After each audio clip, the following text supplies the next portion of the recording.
Good morning, everyone. Want to welcome you to the House Education Finance Committee, gathering to order. We have a quorum. First part of our business is minutes, as always. So, Representative Purcell, have you had a chance? Oh, no, okay, Representative Jordan has had a chance. I'm seeing all the hand signals here. Love it. So Representative Jordan, would you like to move the minutes for March 3rd? So moved, Madam Chair. Thank you, Representative Jordan. Any questions on the minutes for March 3rd? Give everybody a second to pull them out of their packets. Seeing none, all those in favor say aye. Aye. All those opposed, no. The minutes for March 3rd are adopted. With that, we have House File 423 first on the agenda today. Welcome, Representative Lislegard to House Education Finance Committee. I will move House File 423 before the committee with the intention of laying it over for the bill for a possible inclusion in education finance bill. With that, would you please proceed? Well, thank you, Madam Chair and committee members. This is the first time I have ever been in this committee, so I didn't bring treats because I'm on my third term, but it took me a while to get here, but I did get here. So thank you for the opportunity to present House File 423, Supplemental Construction Aid for Rock Ridge, Ely, Maple Canyon Schools. Why do these districts need help? Well, they need help to finish their school construction projects. And why? Bad timing has increased the cost of their projects by millions of dollars. These three projects all started building just before the pandemic hit. The pandemic itself, along with the supply chain issues and inflation, have driven the cost of each project up dramatically. These districts could not adjust the size of the scope of the project as they had the shovels in the ground and construction was underway. This is a one-time state appropriation that would help them finish these projects as promised to the taxpayers that voted for them in their districts, and most importantly, for the students. With me today, I have two testifiers, Madam Chair, and I don't know which one you'd like to begin. I have Dr. Noel Schmidt and then Ann Ulke. So why don't we have Dr. Schmidt, please state your name for the record and proceed. My name is Dr. Noel Schmidt, Superintendent of Rock Ridge. And thank you, Madam Chair, members of the committee. I am here today probably to tell you about one of the best education stories in Minnesota that you may not have heard of. Rock Ridge, two ancient rival districts. You probably read about us in the Minneapolis Star Tribune. They did an article about hockey. They did a movie about about hockey, of course, because that's where we are and that's important. And so two ancient rival districts come together, two completely separate votes. Same day, two completely school districts. They voted yes to build two elementary schools and one high school. And then a year later, they voted to consolidate. Who does this? I was involved in 4 public votes over the span of 18 months. All 4 of them passed. What's happening up there is absolutely incredible. They did everything right. They worked together. They cooperated. They're building mutual facilities. Then they agreed to consolidate. First elementary school, completed, on time, on budget. High school, just completed, on time, on budget. And that high school, very unique anywhere in the United States, because we're building these things based on career academies, 21st century skills, project-based learning, hands-on critical thinking. We are doing everything that we are supposed to be doing. Last elementary school, COVID hits. We can't build the building right away, because usually what happens is school passes a bond, and then you start building in about a year. We couldn't do that. We had 500 kids. We had nowhere to put them. So there was a delay, and then bad timing. COVID hit.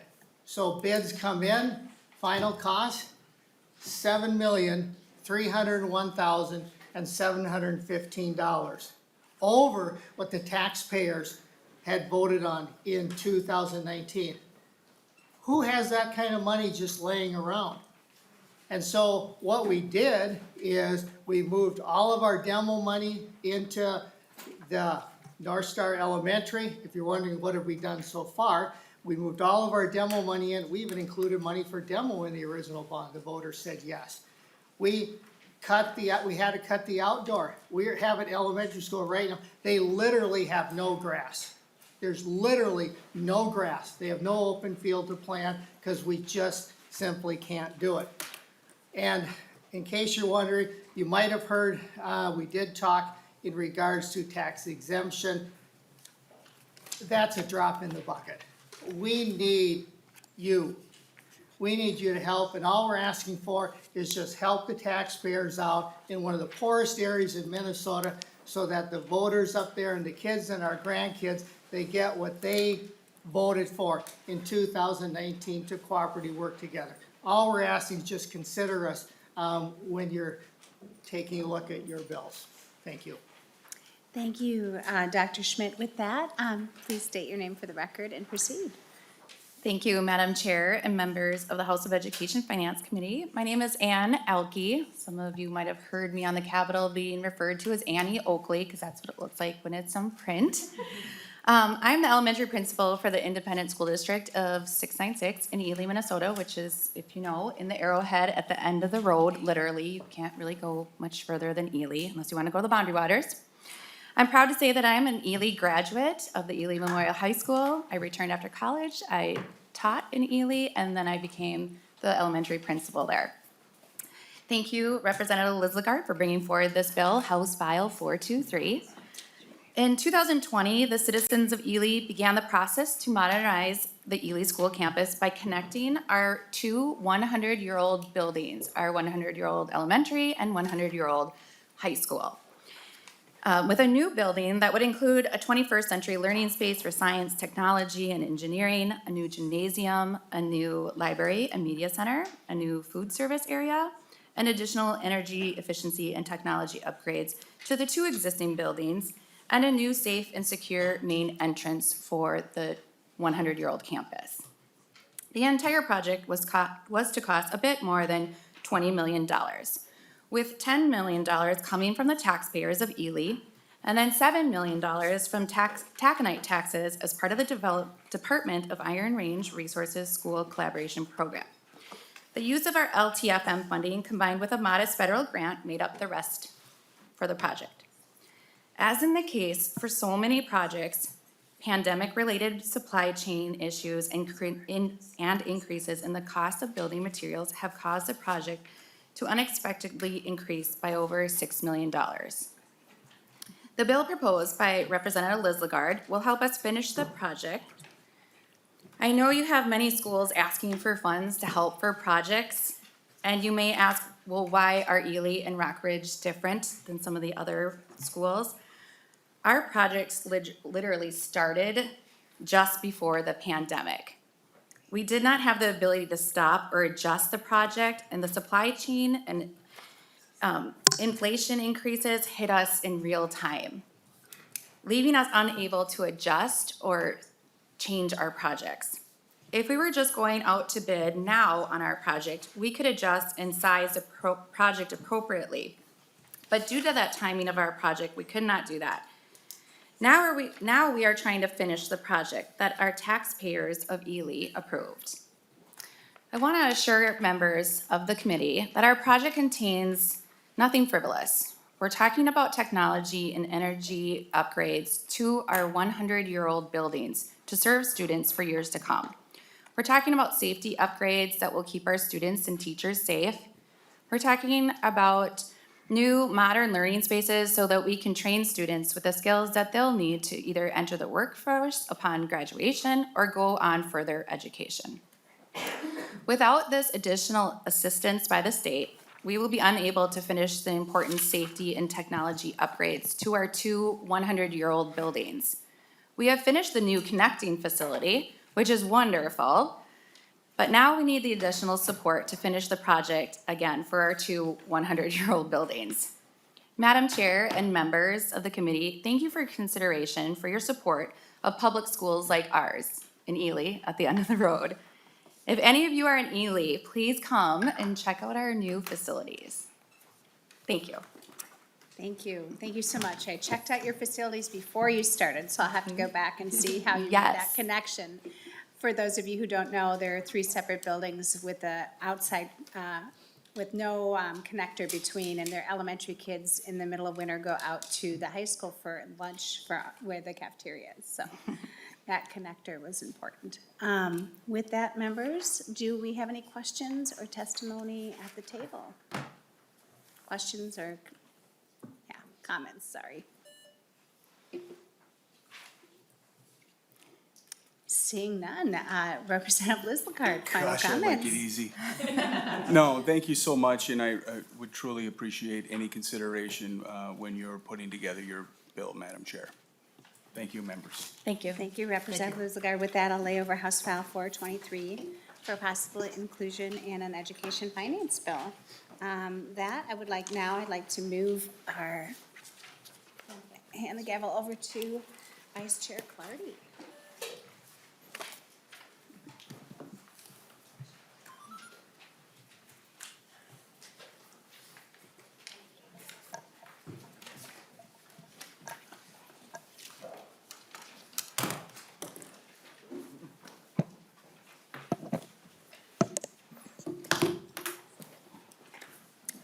So our next agenda item is House File 620. Chair Youakim, would you like to move House File 620 before the committee with intention to lay over the bill for possible inclusion in the Ed Finance Bill? Yes, I would. That would be my motion. Great, you may present. Thank you, Madam Chair and members, for hearing House File 620 today. It is also encompassed in the bill that you're going to hear next. But I think they let me carry it by myself because I've been working on it for about 3 years now. So, as an education support professional, this bill is near and dear to my heart. It requires education support professionals, also known as ESPs, to be given 16 hours of paid professional development or training per year. The bill proposes an appropriation to pay for this. As this bill is to pay for this, and right now we're working on a formula to figure out how that's going to go out to schools. We've had that type of formula in the past in our education finance bills. And as always, the opportune word is scalable. This bill also includes requirements that those who work with individual students with disabilities must be given time to review a student's IEP and or time to collaborate with the student's teacher regarding the plan before they work with that student. This communication between teacher and paraprofessional who are working with students is so very important. It's especially important for paras who work with their students with special needs. The training and communication help a para to know how best to work with the student, what triggers the students might have, what works to calm them down, and what vulnerabilities they may have. Some of these training requirements are already happening in our schools, but this bill would not only make sure that that training is happening, it would also provide the funding for the school to provide the training. In weeks since the session has started, we've heard, I should say months now, we have heard how many more needs our students have, especially around mental health.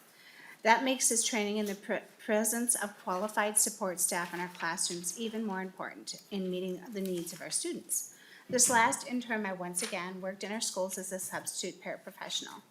In previous years, I've worked as a full-time para during the interim in the fall into the winter with kindergartners with special needs in a level 3 EBD and DCD program at Aquila Elementary in St. Louis Park. I've also worked as a paraprofessional in early childhood and at the high school level. Over the years, I've seen how effective professional training can be. I've also seen what happens when training is not available. I've started after the school year has begun at times and experienced having to do the training on my own time. That happened to me when I first started at Aquila Elementary a few years back. Even though I had started at the beginning of the school year at Aquila, it was after some training time had been provided. So I had 5+ hours of online modules dealing with health and safety that had to be viewed on my own time. I was happy to do it, but our educational support professionals deserve to get paid for the time when they are training to do their jobs. Finding those funds can be even harder than finding the time. With this appropriation, the bill would provide our schools with some relief.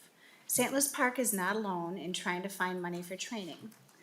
Many districts are forced to pick and choose what they can afford versus training their paras as a fully functioning team that could do so much more to serve our students. While this is my story, I know it's not a unique one. You will now hear from an educational support professional with firsthand experience and who are doing incredible work in our schools every day.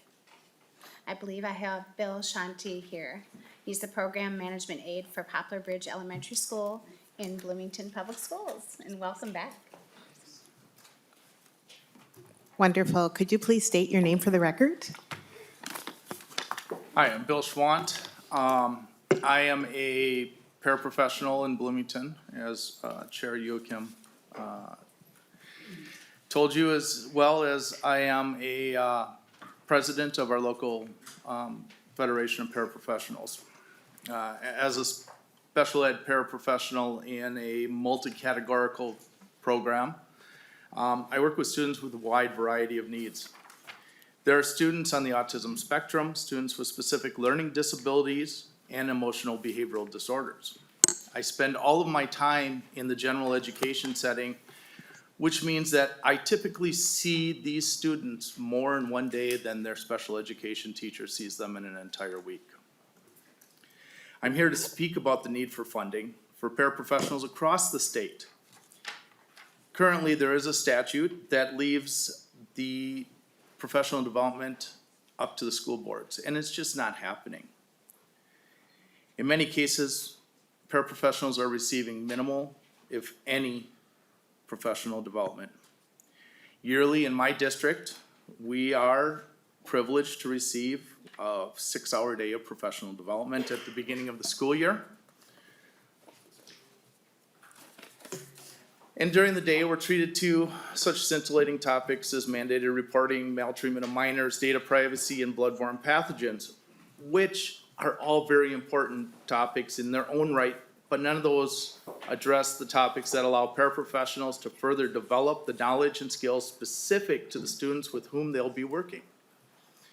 During the past 3 years, I've received 0 hours of professional development on autism, 0 hours on specific learning disabilities, and 0 on emotional behavioral disorders. In talking with paraprofessional leaders across the state, this is not exclusive to Bloomington. Paraprofessionals come from many walks of life. Many have little or no experience in working with students receiving special education services prior to starting,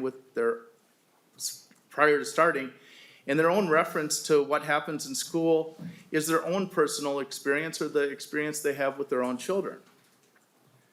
I can say education looks very different from when I was a public school student in St. Paul. For new paraprofessionals who are hired prior to the start of the school year, they are at least afforded an opportunity to learn a little about students and that they will be working with. But those who start once the school year starts are typically cast into the fire, working with students with little to no training. Without professional development upon employment and annual opportunities, these essential employees may never develop the skills and understanding necessary to make a positive impact on a student's education and ultimately their lives. Paraprofessionals have always been essential, and that has been magnified with the onset of COVID. And that's even more so for the students that receive special education services. Investment in professional development for paraprofessionals is not only an investment in paraprofessionals, it's an investment in students. I'll close with this thought. Now is the time. Now is the time to invest in schools and students. Now is the time to assure that every adult working with students receives the professional development they need. And now is the time because the state has the resources to make this happen. Thank you. Madam Chair, I'd like to do something a little unconventional. I'd like to also now testify as a paraprofessional. I put some of the comments in my opening, but I wanted to kind of fill out a bigger picture for folks. Is that okay? Yes, go ahead. Chair Thank you. Youakim. So my first job as a paraprofessional was at the high school level, lunchroom, cafeteria, hallway. And I was lucky enough that the district had some money to do nonviolence crisis prevention intervention training. It was supposed to be a 12-hour module. They could only afford 8, but I felt very lucky to get that to begin with. And it's an evidence-based approach on how to de-escalate when things get high with students. And there's a lot of emotion going on and how to work with students and use verbal cues. It's a very, very good training. It probably could be used here, actually, as well.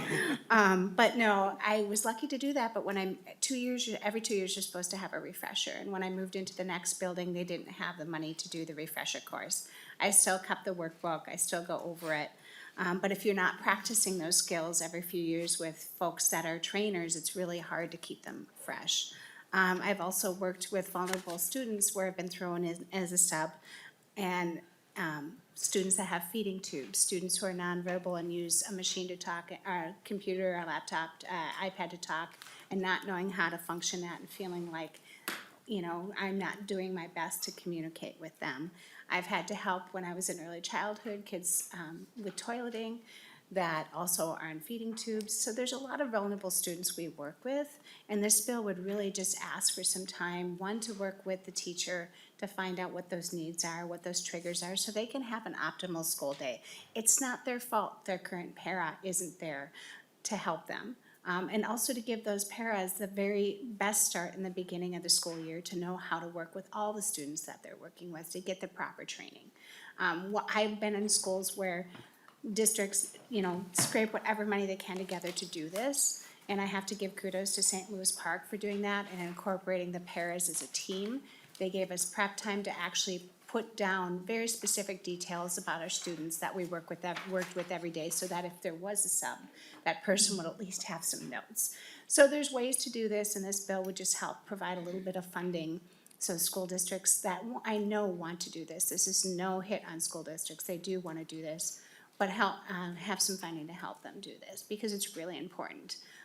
We're working with kids that have a plethora of needs that need to be met in a situation that isn't always optimal for them either, and we're just asking for a little bit of help. So, thank you. Thank you, Madam Chair. It is really important. We have no testifiers from the public that have signed up for File 620. Are there any questions from the committee?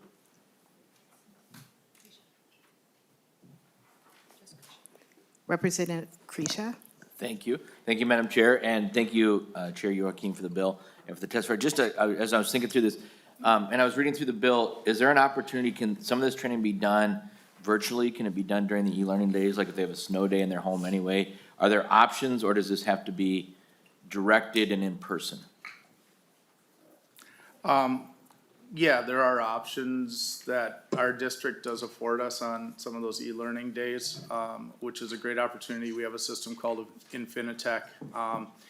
But there's something else to be said between sitting at home, watching a module online, and having nobody there to answer questions when they arise, compared to being in a group with people that do similar jobs, to be with teachers, where you can take information learned in a workshop and go right back and discuss that with your teacher and have those types of great conversations on how to apply that information that you just learned, to apply those skills that you just learned, and put them into action to benefit the kids that you work with. And Madam Chair, I'd also like to add too, there's something about the collaboration when you're working. As a para, you don't always work all day with the same student and you're handing them off to somebody else. And just that time to collaborate and find out, okay, what's going on today, or how's this working for you? What have you tried?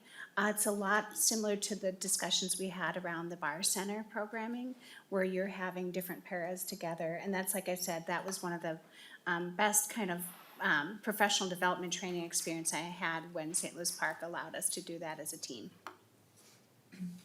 Great. Lead Kresha, do you have a follow-up? Yep, just a quick follow-up. So thank you for that. And all I'm looking for is, I mean, nothing in the bill prohibit, so like you could have a, because I agree with you that collaboration in person, the benefits of that, but you could have a snow day where rather than looking for something to do for somebody, you could give them the opportunity to catch up on training. So your bill doesn't prohibit that.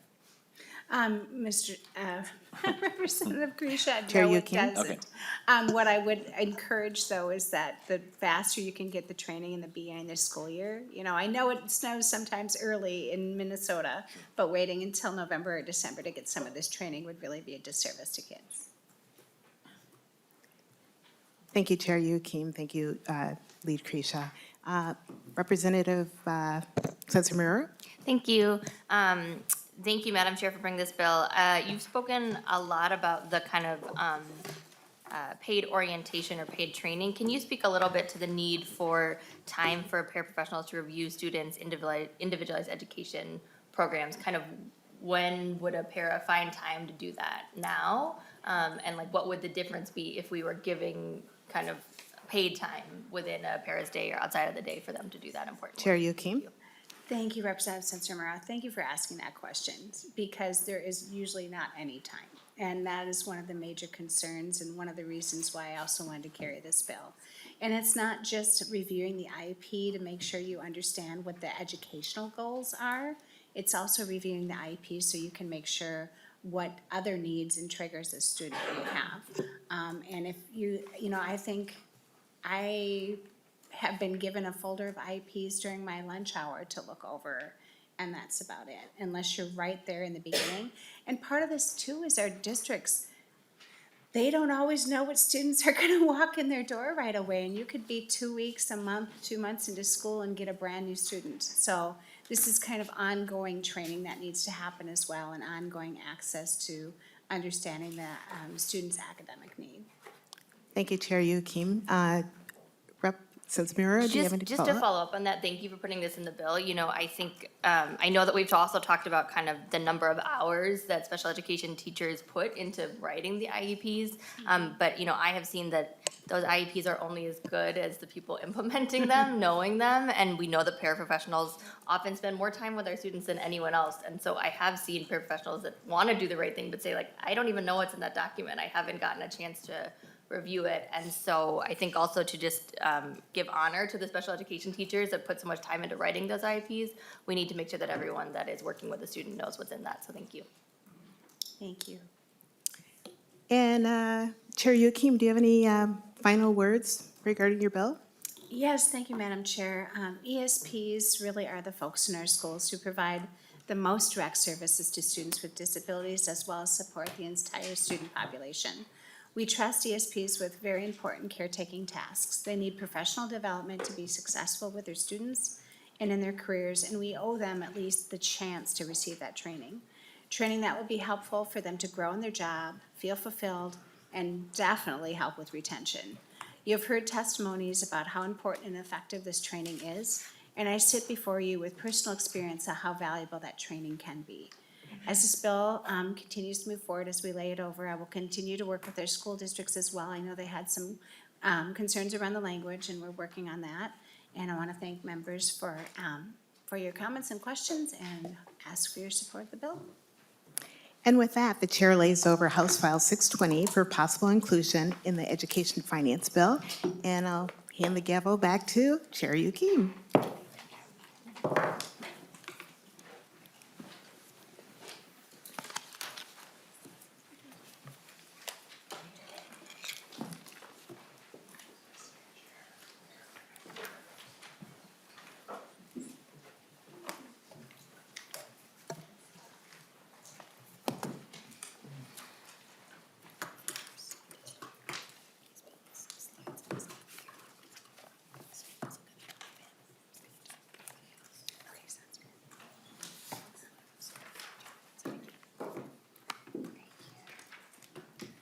All right, Representative Tabke, welcome to the committee. Should have just had you sit down as I was leaving, sorry, a little slower this morning. Representative Pryor, would you like to move House File 1348 before the committee today with the intention of laying it over for possible inclusion in the Education Finance Bill? So moved, Madam Chair. With that, Representative Tabke, I believe you have an A5 amendment. Would you like to describe the amendment, please?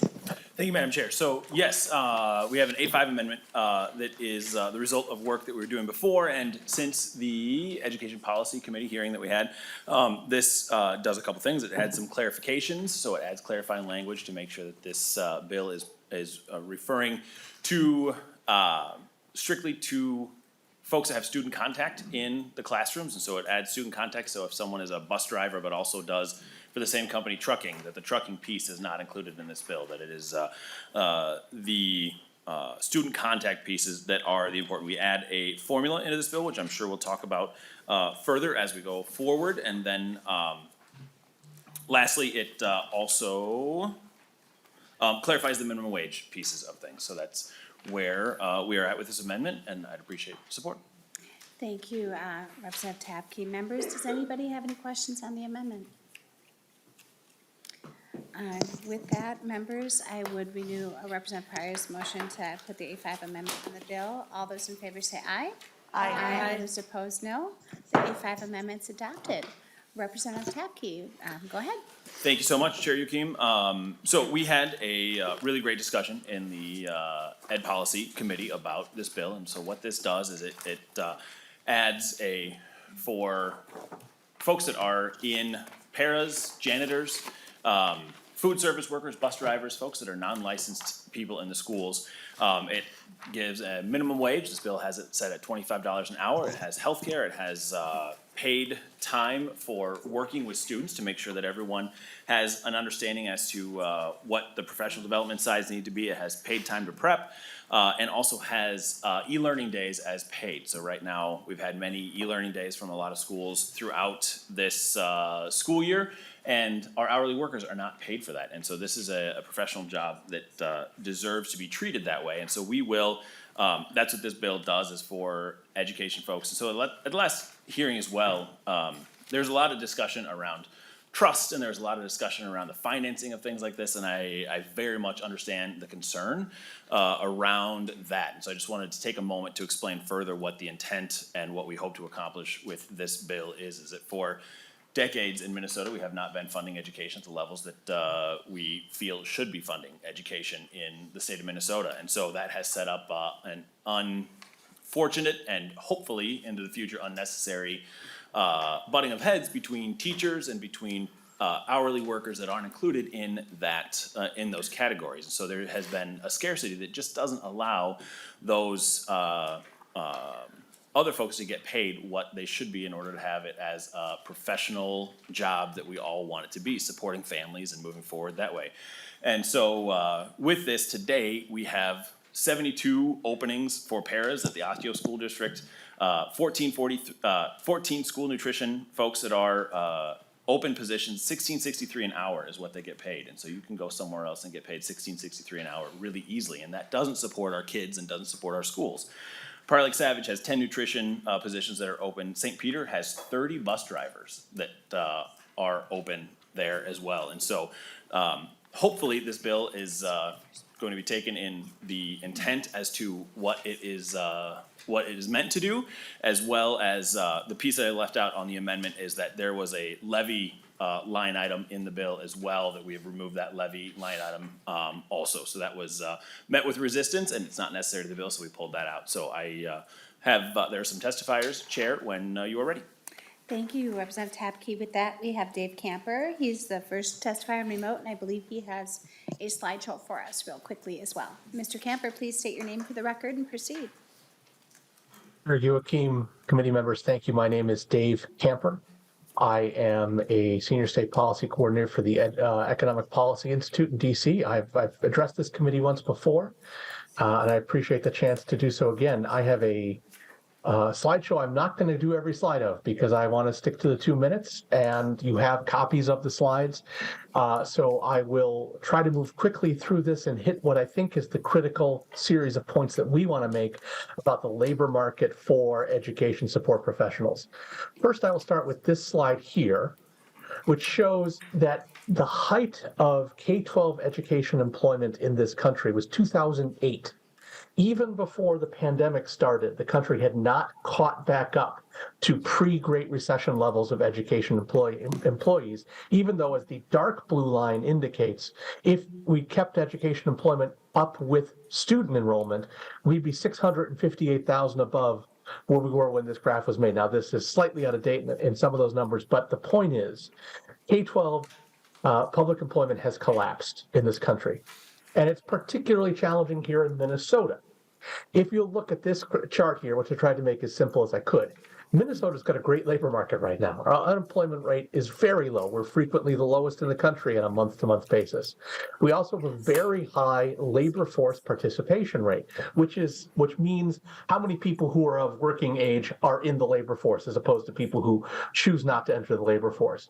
It is not the case in Minnesota that no one wants to work. Lots of people want to work, more than the national average, and they are working. Those who want to work are finding jobs at near record levels in the country.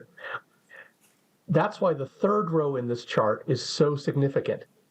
We have people who want jobs are finding them. They are not going to K-12 jobs. We are 6.4% down from before the pandemic compared to just 2.4% nationally. So while Minnesota's overall job picture is much better than the rest of the country, we are not finding people to fill K-12 education jobs. And I think this next slide, which I'm going to skip ahead to, demonstrates why. The weekly wages of education support professionals are far below the typical worker in this country.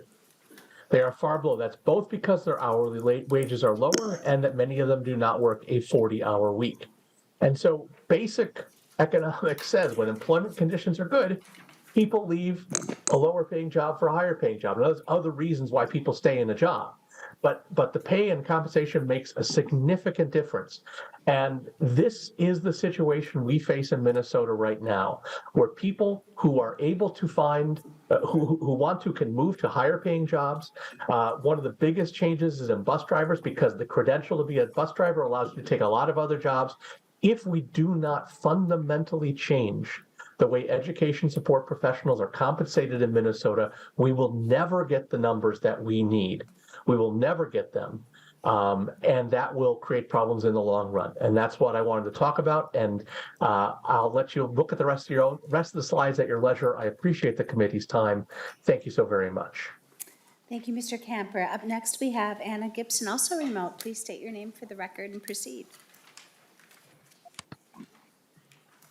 Good morning. My name is Annie Gibson, and I thank you, Madam Chair and members of the committee. My name is Annie Gibson. I am a member of the Teamsters Local 320, and I work for South Washington County School District as a high needs ABC paraprofessional, and I'm here to testify in solid support of House File 1348. As an 8-year employee, I have worked with early childhood 2 to 5-year-olds, and I currently work with K through 5 age children in an ABC classroom. I am also a single mother of 2 kids, and you can't imagine how much this passing of this bill would positively impact my family's life. I struggle to make ends meet, and having health issues myself, with having school districts pay 100% of my individual premiums, or for those that need family coverage, the 85% coverage. That's a huge benefit for me. It would put extra money into my pocket to better house, clothe, and feed my own children. This bill will provide an opportunity for paraprofessionals to have paid training in a couple of different ways. First, with a new student being placed, a paraprofessional should be given paid time to review the child's IEP and time to collaborate with the teacher on what each child's goals are.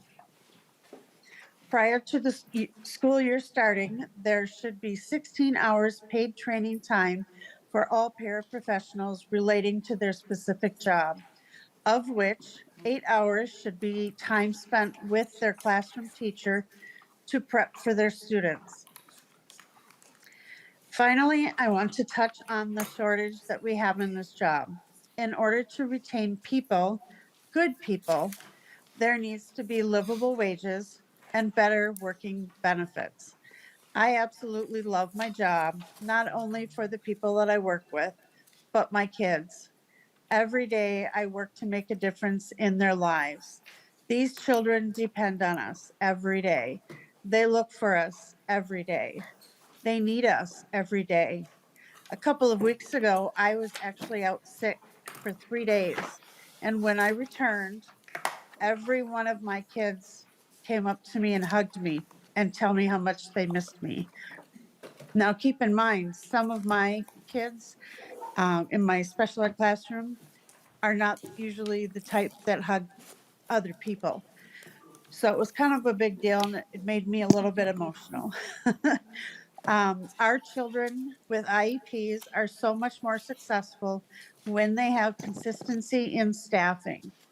I love my kids and I look forward to seeing them every day. I take pride in my relationship with each child, and I love being a part of the child's growth in education and social emotional well-being. We need to make this profession people see out and stay for a very long time. This legislation would be a great start. Thank you for your time. Thank you, Ms. Gibson, and yes, that consistency is so very important, especially in the line of paraprofessional. Having subs come in constantly because you're still having open positions. I had to chuckle. I forgot to block off my time this month for subbing. And just watching the numbers, every 30 minutes, I'm getting a call or there's an opening. And when I go and look on Teachers on Call, they're not just, oh, you're subbing for this person or you're subbing for that person. It says open position. And that open position means there's somebody different with those kids every single day. And consistency is a premium when we're working with some of our kids. So I just had to take a little editorial time there. Sorry. Next up, we have Sarah Rapp and then Carolyn Long on deck. Go ahead and state your name for the record. and Good proceed. morning, Chair and members of the committee. My name is Sarah Rapp. I have been a cook at the Hastings High School for 4 years. I'm a proud member of the SEIU Local 284. I am part of the Hastings Food Service workers who, as of today, have been on strike for 1 month for our push for a fair contract for the workers who feed our students. Unfortunately, our district won't come to the bargaining table to reach a fair deal with us, which means students are eating cold lunches and we are missing seeing the kids that we care about so much. For example, this past weekend, I work at the high school and the boys took home the wrestling state champs and we weren't there, and it's kind of a bummer. This bill, the ESP Bill of Rights, would make it much less likely the staff like me would have to strike for basic things like higher wages and getting paid on e-learning days. One of the big reasons I am on strike is that our wages are way too low. I've worked there 4 years, I make $15.05 an hour and don't get close to 40 hours per week. It's hard to get by on these wages as a single mom. $25 per hour would be a gigantic change for so many people. It would mean we could take care of ourselves and our families with the same care and compassion we take care of our students. And it isn't just that. If we don't see changes, even more people will leave this work. We consistently have been multiple openings during my entire employment. At one point, we had 3 people doing the job of 8 people. The ESP Bill of Rights would cover a lot of important issues, but another big one for our group is making sure hourly workers get paid on e-learning days. Right now, we don't get paid on e-learning days, and unlike snow days, these do not get made up at the end of the year. That means hourly workers like us, who already are paid at the least in the school, have to take another financial hit because of something we have no control over. Passing the ESP Bill of Rights, raising wages, and making sure our jobs are treated with respect we deserve would allow me and my son some wiggle room. It would mean my job is treated with the respect it deserves. Our strike shows that we are facing a crisis. It isn't just us, it's school workers across the state. Please pass this bill. Our strike shows the crisis facing school workers because of the low wages and disrespect we are facing. We need to fix this before the staffing crisis gets worse, so we can focus on what we do best, caring for our students. Thank you for your time. Thank you so much. Carolyn Long, please. Settle and state your name for the record and proceed. Thank you, Madam Chair and Committee. My name is Caroline Long. I am a special education teacher with Minneapolis Public Schools, a school board member with the Robbinsdale School District, and a parent of a student who receives special education assistance supports. I'm here to testify about the Educational Support ESP Bill of Rights, House File 1348, and the critical role that ESPs have in the development, implementation, and support of our students who receive special education services. As a special education teacher, ESPs have played the role of supporting, implementing behavior plans and goals, and collecting data on students on my caseload. But more importantly, they've played the role of connecting students who receive their support to their well-being, education, and a sense of belonging to the larger community in the school. ESPs are the ones who support students through their struggles with academics, study skills, and social emotional skills. ESPs are there for students' struggles and students' small successes. Without ESPs, students I work with would miss out on having a school experience that is similar to their non-disabled peers and learning lifelong skills that help them to be independent. As a parent, I have witnessed the confidence and comfort ESPs have provided to my child to persist in a task and stay in a class. I can note the successful years my child had in school on a consistent ESP. Like the students I teach, my child struggled with school when they could not keep a consistent ESP due to wages that the ESPs were being paid. As a school board member, I see how funds are directed in ways that do not impact student growth and development. Because trained employees is expensive, and therefore the support from the state through this dedicated funding will help district control cost better. ESPs add so much to students, the teachers, and the educational system. But ESPs are not given the training, support, pay, or respect to want to continue with the job. With the increasing cost of healthcare and other living expenses and the low wages they receive, it becomes a struggle for them to do the job that they love and provide for their family. I am asking that you support the ESP Bill of Rights, House File 1348. Having their wages start at ESPs should have their wages start at $25 an hour, which would ensure that they could work one job because one job should be enough. Like every other employee in the school building, they should also be paid during e-learning days. They should have access to affordable health care. Due to the low wages some of these employees make, they walk away with nothing in their paycheck due to their low pay and the high cost of health care. These investments in ESPs will help keep the same caring ESPs in my classroom and in our schools year in and year out. This is a retention issue. Again, I appreciate your support for the ESP Bill of Rights, House File 1314, for our children and their best outcomes. Thank you so much, board member and teacher. Next up, we've got some folks from the public signed up to testify. I have Mary Ann Thompson and Tim Caskey. Why don't you come up at the same time, and then we'll save the transit time.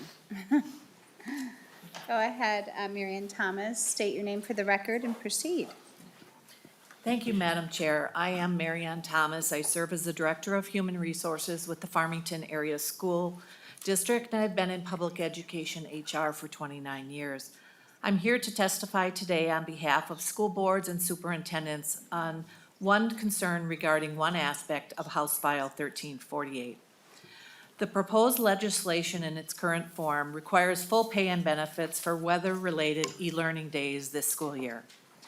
Most school districts, and I've worked in 3, but I have, as a president of the school personnel associations, I talk with many of my colleagues in schools. Most school districts have negotiated some form of compensation for the employees, ranging from working from home on such e-learning days, performing normal responsibilities, engaging in valuable professional development, making up the time doing other meaningful work on non-school days before or after school, or even after the school year concludes. Some of our employees in Farmington have chosen to make up those hours, but most have chosen not to. Many of our staff work in community education programs, and parents have already been reimbursed for these e-learning days when their children were not able to attend daycare, participate in activities and such. Yet this bill would propose that the employees there who chose not to work still get paid, even though no revenue is coming in for those days. The cost of this legislation in Farmington this year alone is $280,000, We are proposing $3 million in reduction for 23-24 school year, despite the governor's proposal on funding.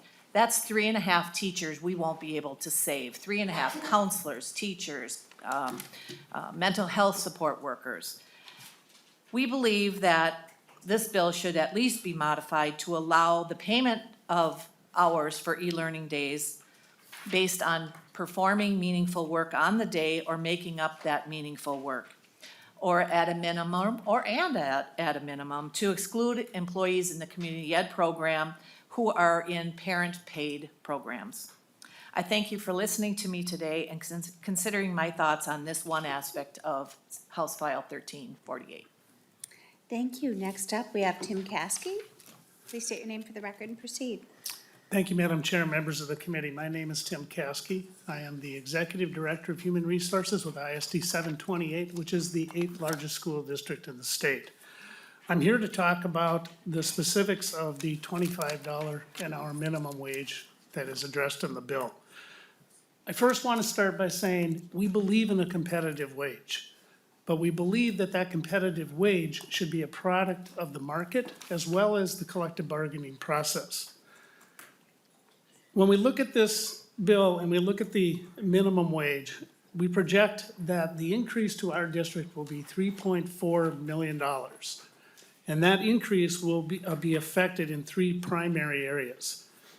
It is part of our community education, which would increase by $1.1 million, primarily in our childcare areas. What that means is, because this is a fee-based program, we will have to raise the fees for parents so we can provide childcare. That estimated raise in fees would make us the highest childcare provider in our area and essentially take us out of that market. The second is in our food service area, which we project would be a $452,000 increase. Although the state is proposing to pay for meals, that does not include the à la carte part of what is provided to students. Those items would have to also be increased. And then there is the general fund, which is a $1.7 million increase. That increase would have to come from other parts of the district. So to put this in perspective, the $1.1 million in community ed is the equivalent of 25 childcare workers. The $1.7 million in our general fund is the equivalent of 17 social workers, counselors, intervention specialists that we could have in the classroom. And finally, there are costs not accounted for in the bill.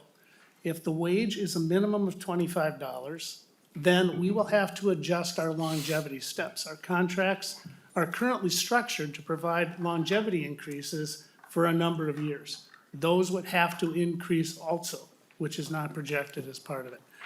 I thank you for taking this into consideration and for your time. Thank you so much. Next up, we have Mary Burrows.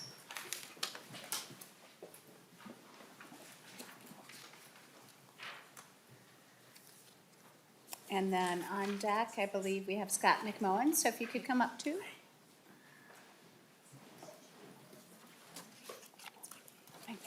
Sorry, McMahon. Go ahead, state your name for the record and proceed. My name is Mary Burrows. I'm the Executive Director of Human Resources for Bloomington Public Schools, and I've been in public education for about 13 years. I'm here on behalf of Minnesota's school boards and superintendents, and first want to thank you for the time-consuming work that you are doing and for listening to our concerns. I am before you today to speak about the proposed insurance premium proposal in the bill and increase. I believe there are ways to support employees and their families, and we want to do that. But without significant, substantial, ongoing financial support, this will be an overwhelming cost to districts as they absorb the proposed increase, as well as higher than usual insurance renewals that are occurring currently because of COVID the past 2 years. Additionally, more employees may join our plan as public plans become more attractive than private industry plans, adding to district costs. In Bloomington, at a minimum, this item would cause an increase of around $4 to $6 million the next 2 years if plan renewal costs didn't increase and our membership in the plan remained the same. Impact to classroom and programming will occur in the 24-25 school year since our staffing and programming budget for 23-24 has been established. This means very steep cuts the following school year, such as cuts to tenured and probationary teachers, support staff, mental health support for students, change of teaming school models, and less classroom support for EL learners and student activities. If districts are no longer allowed to levy for the cost, then we need 100% state aid. Without permanent funding increases, either in support of this bill or other educational costs, such as an increase to formula, this additional cost, both monetary and decrease of staff, will be extremely difficult to implement. And I thank you for your time to listen. Thank you so much. Next up, Scott McMahon. Go ahead, state your name for the record so I can pronounce it right finally, and proceed. Madam Chair, members of the committee, thank you for this opportunity. Scott McMahon with Clarity and Hood, here today on behalf of our client, the Minnesota School Bus Operators Association. We are the contractors who contract for about 60% of the bus routes across the state. I do want to thank Representative Tabke for the amendment he brought forward today. The bill is in a better shape than it was an hour ago. It's still not perfect, but it's moving in the right direction. A few things that we want to comment for the record with this language at this point. First is with regards to the $25 an hour minimum wage for contractors and the language around employees who are performing the services under this contract. We have situations where we have businesses that are providing school transportation, they're providing motor coach transportation, they're providing trucking transportation, and some of these employees intersect those business areas. And so we're hoping we can get clarification as to, to what level do those people need to be designated on those contracts. If it's 20% on the bus side, but 80% on the trucking side, is that who we're looking at impacting from this standpoint? We also want to be in the record to just identify the fact that this can present cost pressures within contracts. As you know, school districts have limited funds to invest in their various levels of operation. One of the concerns we have is that if we have to allocate more money onto the wage side of the contract, that those funds will come out of funds that we're trying to make available for investments in new school buses, safety initiatives like that. So we just want to raise that one. We do also have concern just about the way that the bill is worded, that it seems to put the onus on the contractors to pay the employees this level, but doesn't necessarily put the onus on the school districts to acknowledge the total costs that need to come into play here. With regards to lines 1.10, 1.11 on the amendment, I've talked with a number of our operators, and we do training every year on how to deal with student behavior. I haven't found an operator yet who believes that we need 16 hours of training to make that happen. And so some sort of flexibility within the contract side to acknowledge what our actual training needs are would be appreciated. In addition, just not knowing exactly who we're identifying as needing the training. So if I'm a bus mechanic, I'm working the shop, I'm servicing the contract, but I'm not engaging with students at all, do we need to have those types of people go through mandatory training for services that they're not going to be providing? And then lastly, the provisions on 112 through 113 on the amendment. We appreciate the acknowledgement about the impact that contractors have on snow days. Right now, we receive revenue from the districts in the majority of our contracts for days in which services are provided. And so at 5 o'clock in the morning, when our operators are told that it's a snow day, that we're not driving, we have to inform our drivers that they're not working that day. At the same time, in the majority of cases, we're not getting revenue from the school district those days. So if we are choosing to pay our drivers for those days, that's coming out of the operator's pocket, not out of the school district's pocket. So we appreciate that there's some clarification around here that there is some level of expectation that districts need to provide the resources for those drivers to be paid on those snow days. So thank you. Thank you, Mr. Ryan. With that, members, I think we'll move to the table for any questions or comments. Representative Altendorf. Thank you, Madam Chair. Thank you, Representative Tabke. I have a lot of questions, and some of them is when you were drafting this bill, there is no fiscal note, attached with this. were you aware of what some of the people were being paid for these positions, like paraprofessionals, and then in the lunch capacity? Representative Tabke. Madam Chair, Representative Altendorf, yes. Representative Altendorf, follow-up? Thank you, Madam Chair.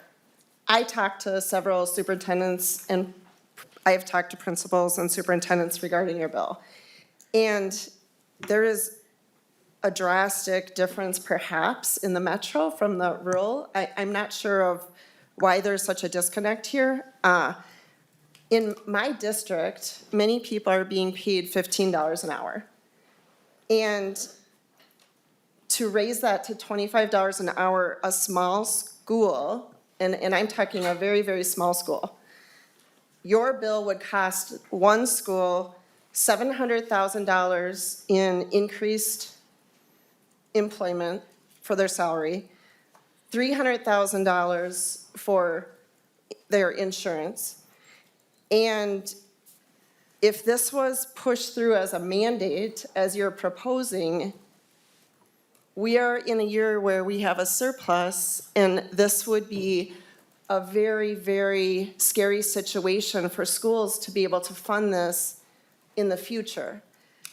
I just heard 4 people testify against your bill. And I hope everyone on this committee is listening to the testifiers, because having that many people testify against a bill truly speaks volumes and should be giving us all at least enough hesitation to reevaluate this bill as it's written. This would be devastating to the rural districts, and correlation is not causation. So when I heard one of the testifiers say, that people are not all paid the same, or they're paid at part-time, well, there are schools that people actually prefer that.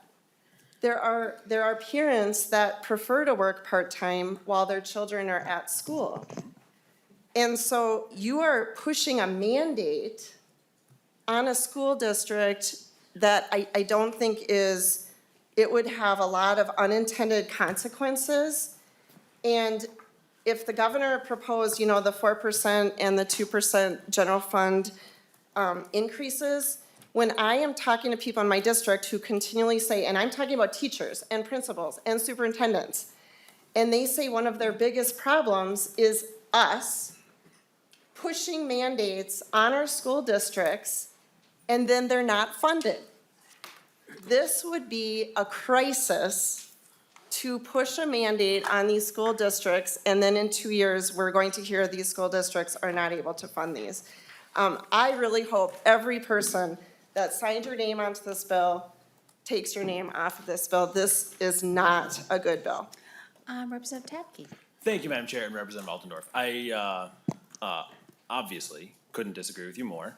All throughout the summer, talking to folks, I ran into dozens and dozens of paras, janitors, bus drivers, lunch workers that are struggling and are really struggling. And as a state, I believe we should be valuing that work. Like, these are really good jobs that are available in our schools. And so some things that the 4 folks that testified against the bill, there was a significant amount of, I don't know exactly what word to use on it, but it's just not accurate.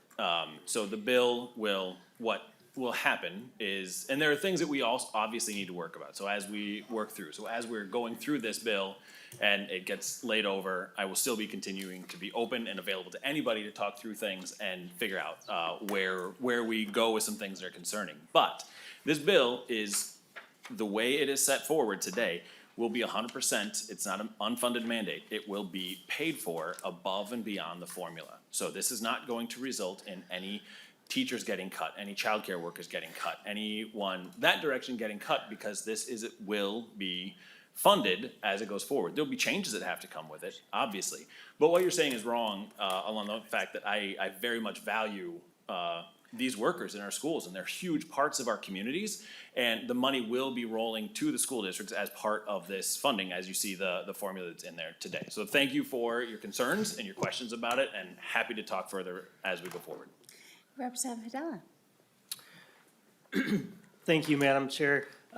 Just want to start by giving a shout out to our food service worker from Hastings that took the time to come up and testify today.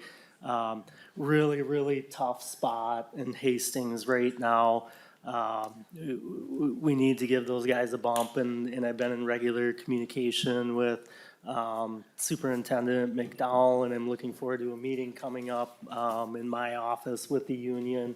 Hopefully we can get to an agreement soon because nobody's winning in my hometown right now on that. So thanks for taking the time to come up and testify. That said, this bill is not the answer, and I'm not gonna speak to the cost because we don't have the fiscal note. I'm gonna talk to just a couple of high-level things for it. It's very concerning to me if we as a legislature through a bill like this are gonna take away collective bargaining. This bill essentially says the unions can go to the majority for something that they're not able to get through collective bargaining and legislate it. It's killing that process, and eventually I think that comes around and it ends up being bad for the majority at some point as well, if we're killing that collective bargaining process. The other thing that really bugs me too, I'm working closely with long-term care and some crisis that we have there.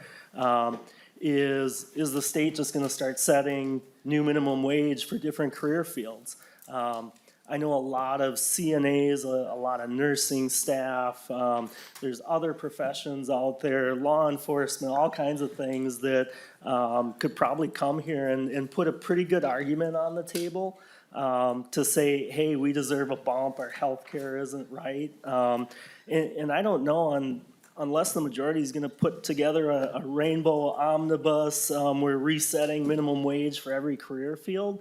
I just think this is a really, really dangerous slope to go on, and I would urge a no vote on this. Thank you. Representative Tabke, quick follow-up, and then I've got a few people on the list. Thank you, Madam Chair. And Representative Padilla, I very much understand where you're coming from. And I think we all need to recognize that this bill is a result of scarcity in funding our education system. Our education system has not been funded adequately for decades. And so we need this, where this is coming from is a result of scarcity. It has pushed our school districts. It's not the district's fault. Everybody's scrambling for every single dollar that they can get in order to pay their people and do good work to take care of our kids. This is coming forward because of scarcity in our education. We need to make sure that we are fixing that as we go forward now in Minnesota. Thank you, Representative Tabke. Representative Greenman. Thank you, Madam Chair, and thank you, Representative Tabke. And I don't know, Representative Padilla, if you're talking about wanting to work on a new minimum wage bill, but I am interested in that. And so I do think our current minimum wage is not keeping up with any workers in any industry. And so I know that that's not the issue you're raising, but I just heard that. This is a really important bill. Thank you, Representative Tabke, for bringing it, for working on it. Thank you for the folks in this room. I see many that I know and probably many that I don't. We have heard in this committee and in workforce and the importance of these workers, of these educators, of these food service workers and caring adults. And this is a bill that actually honors that. You know, I'm working on the unemployment insurance piece, but this is a holistic bill that I think fits right alongside that. This morning I had ESPs from schools in my district, from Justice Page Elementary School, from Washburn High School, talking about how much they loved their students, how they love their jobs, and also asking us, really pleading with us to be able to provide them with what they need to continue doing that job, which is both the wages that are competitive, but they talked a lot about the staffing shortage and retention crisis with their colleagues. The unfilled positions, the turnover, low wages, unaffordable healthcare, insufficient time to do the training and the work that they need to do makes it really hard for folks to continue doing this work. And we heard the same stories when the Hastings, a lot of the Hastings workers were up here a couple of weeks ago, just to tell their stories. I've heard it from Bloomington, I've heard it from across the state as I've been doing other work. This is negatively impacting our kids. What I heard about was students who needed stability. We know that we have right now a mental health crisis. We need staff who are building relationships, and we have a turnover because folks can't keep jobs. They don't have the stability. They're going other places, and so it's hard when I think we hear testifiers who sort of make this implication that we can't afford this because it's taking money out of the classroom. These workers are the classroom. These workers are the ones who are providing frontline work, whether it's direct care to a one-on-one with folks with disabilities, whether it's providing a fresh meal or a pathway to work, so to school. So I just think this is an investment in the classroom, in the things that we know directly impacts kids' education, as well as being just the right thing to do for these workers. So I really appreciate it. I appreciate the folks who have told their stories. And I think this actually has to be an investment that I think that the majority, and I hope we all will make in ensuring that our kids get what they need and our schools have the support they need. Thank you. Thank you, Representative Greenman. Members, I just want to give a note too. We have got less than 10 minutes left for this bill because we still have one more on the agenda, but Representative Anderson. I'll be very quick. I just want to echo Representative Padela's comments. This bill, not only does it undermine, collective bargaining, which I'm really surprised to see, I guess, from your side of the aisle, but it also does nothing, I think, about dealing with the labor force. We have a shortage in every industry. I would say the worst one is in long-term care. But we have a lot less people working, whether it's through demographics or just choosing not to work as much, and it's affecting every single industry. Trying to prop up, certain things through dictating and mandating higher wages within one thing and not within another is just going to distort the market even more, and that's what I see here. It's also if there's a belief that we're underfunding education, then we should be looking at the formula and allowing the administrators and the school boards to make decisions about where they need to put dollars to deal with any issues in any particular job category that they have, rather than attempting to dictate wages from the state, literally from the state. It's incredible. On certain job categories, so thank you. Thank you, and I have to apologize, because of time, we didn't get to go through the whole slideshow, but I suggest folks look at that. In Minnesota, we actually have 5% more than the United States average on folks in the workplace, but education is where we're struggling. It's less that we're under the performance in the US, so I don't know if it's that much about people not wanting to be in here. I think in this case, it's probably about the pay. With that, I've got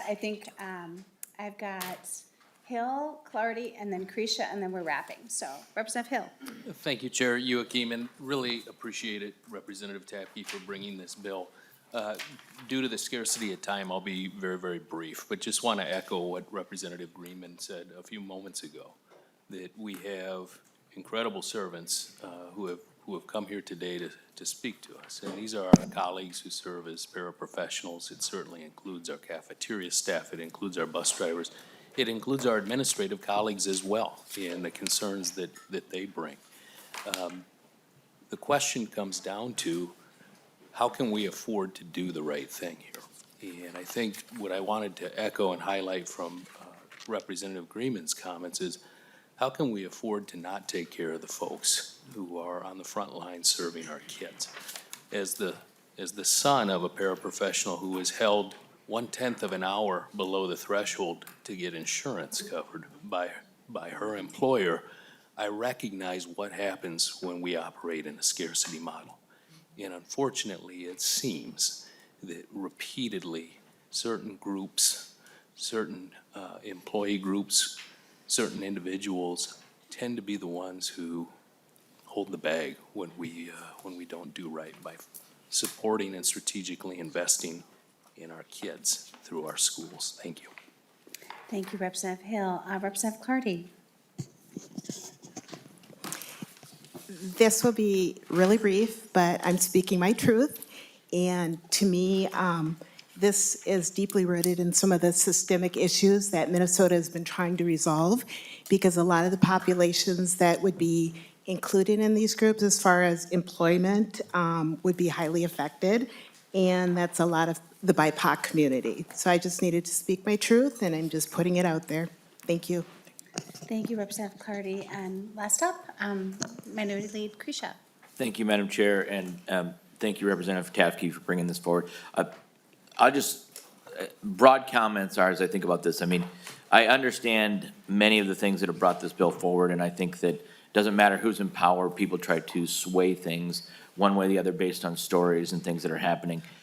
I just would caution us as a legislature and as a committee that, you know, I just was reading an article today, Paul Krugman is saying, I have no idea where this economy is going. This is why. We are trying to control things that we probably aren't going to be best at controlling in this committee, and we're creating levels of uncertainty that nobody has any ideas. We heard a bill earlier today where 3 school districts are saying our costs went through the roof because of inflation and all this. This is the reason. I'm not saying what's happening in Hastings or other districts. They need to resolve these. They absolutely need to resolve these. But if we continue to add layers of uncertainty, I mean, the thing that scares me the most is I don't know where this can land.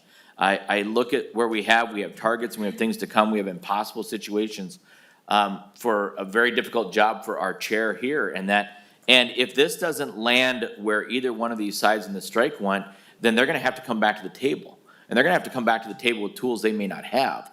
And so every time we wade into these waters and we overshadow local control situations, we put one side with larger amounts of hope than the other side has tools. Those uncertainties are equating to higher costs. They're the reason the Fed has no idea what level to get to for interest rates. These are the reasons that we are creating for people's pensions and not knowing where retirement's coming and all this. And I caution us to take a step back from that. There are things that we can control, there are things that we can't control in a finance budget, and there are things we can help schools with. But at the end of the day, people are going to have to resolve things that are related to them locally. And so I just would caution us, thank you Representative Tabke for doing this, and other bills that we're seeing, but I would caution us from trying to become the state school board because we will fail at that, and that would be my caution. So good luck with your bill. Thank you, Representative Krisha. Representative Tabke, final word. Thank you very much, Madam Chair. I appreciate you hearing this bill and helping to move to something that will help families in Minnesota. This is a massive issue throughout the state, where it used to be that we had lots and lots of folks lots of parents working in our school district to fill those needs. That just doesn't happen anymore because we have jobs that don't pay enough to keep folks. And so it's a great job for parents, for working parents, for our BIPOC community, for everyone who can take and drop kids off at school. They can work through the day, they can pick up kids at the end of the day. And this is a childcare issue, this is an equity issue, and so I just look forward to continue to work on this. So I want to reiterate that anybody who has issues and wants to continue working on this as it goes forward, before it gets hopefully put in the finance bill at the end of the day, that I am absolutely willing and wanting to continue. So thank you, Madam Chair. Thank you, Representative Tabke. With that, I'll move that House File 1348 as amended. Well, I will lay over 1348 as amended for possible inclusion in an education finance bill. Next and final up, we have Representative Kozlowski with House File 336.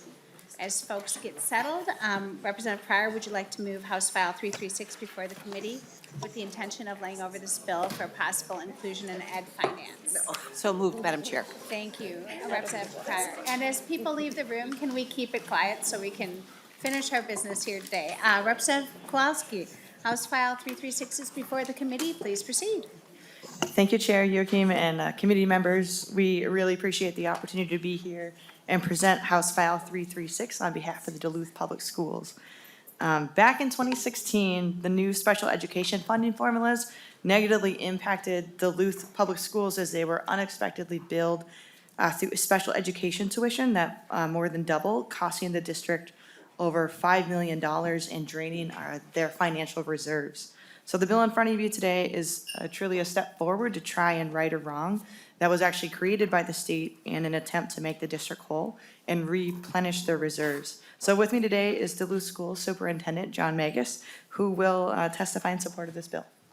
Thank you so much. Superintendent Magus, please state your name for the record and proceed. Thank you. Chair Youakim and members of the House Education Finance Committee, thank you for the opportunity to present today.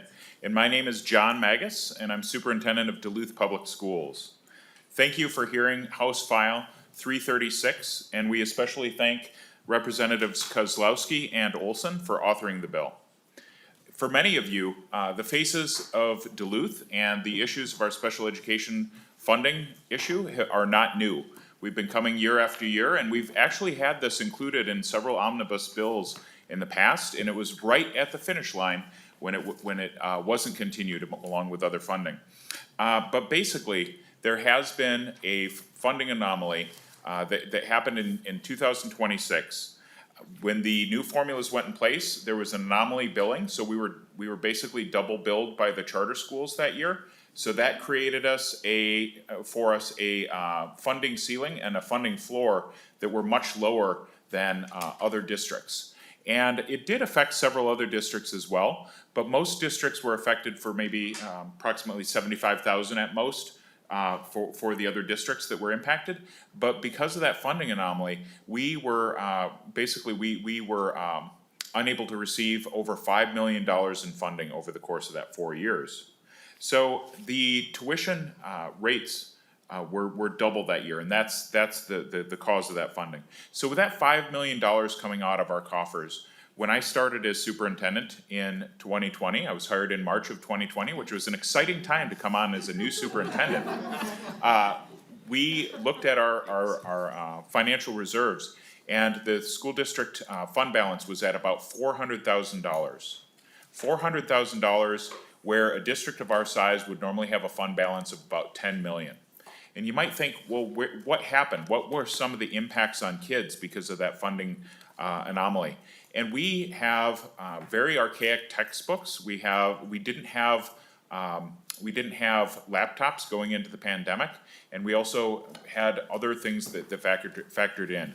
Just as for instance, our social studies textbooks, when I started, ended with Bill Clinton.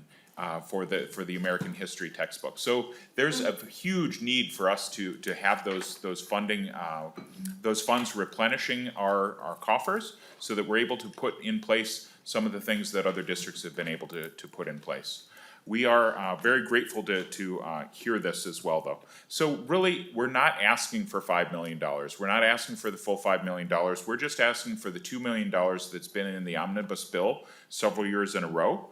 And because of the loss, this will help right a past wrong that was in place. So basically, if we put this in place, this is going to have a very positive impact on our students. We'll be able to continue replacement of some of the laptops and things that were bought with our ESSER funding, and it will be able to help replenish the fund balance as well. So those are things that we're looking forward to making a right out of that wrong. And again, also thinking about the special education cross subsidy that is somewhat linked. We do have about $43 million that we have paid in cross subsidy over the course of that same time period that we lost the $5 million.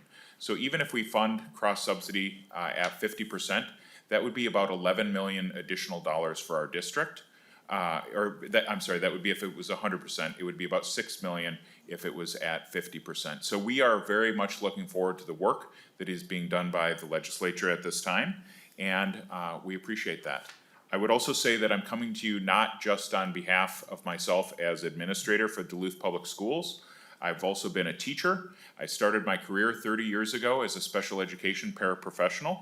And I am also the father of a son who had special needs as well. So when I think about what do I want for each child in Duluth, I think about what would I want for my children. And I'm hopeful that the legislature will see the ability to make a right out of a previous wrong. Thank you. Thank you, Superintendent Magus, and I forgot to welcome you, Representative Kozlowski, to the Education Finance Committee, so welcome. With that, quick question, I just heard in your testimony, I just wanted to clarify, you said in 2016 you were double billed by the charter schools. Could you Yes. explain that a little bit more for me? Sure, so there was, it's relatively complex, but basically, the funding formula was set at that point, and it set a ceiling and floor based on the funding. And that year, we ended up having, about twice the normal billing, and there, in the handout I provided, it shows that the, years prior to that billing, the funding in general, the billings were generally around, 75 to 150,000. A couple years it was 200,000, but that year in 2016, it was $1.3 million. So that 1 year that it was based upon, was basically a huge anomaly and created the outlier funding formula for us. So that has been corrected. Our previous, work with the bill, we're seeking an adjustment in the funding formula. That has been done, but still the $5 million that we lost out on over those years is something that is something that we're hoping to have corrected. Thank you so much, Superintendent. Thank you. With that, members, I'll go to the table for questions or comments. Representative Grisha. Thank you, Madam Chair, and just is it Magus, Superintendent Yes. Magus? So, thank you for your bill, good luck with this, I understand, trying to work through. Just a comment, I was thinking this through, and, your social studies textbooks may be right, because I'll just use my family, there's sides of my family that don't acknowledge the 8 years after Clinton, and there's other sides of my family that don't acknowledge the 8 years after Bush. So maybe your social studies textbook has it right. True. Thank you, Representative Grisha. Members, any other comments or thoughts? Seeing none, Representative Kozlowski, final comments. All right, well, just want to say thank you again. We really appreciate and encourage your support in helping to replenish our reserves and make sure that our students and our educators and our family and our community are set on even footing going forward. So thank you. Thank you, Representative Kozlowski. With that, I will lay over House File 336 for possible inclusion in the Education Finance Bill. Members, thank you for your work today. We will see you again tomorrow for another full committee time. We are adjourned.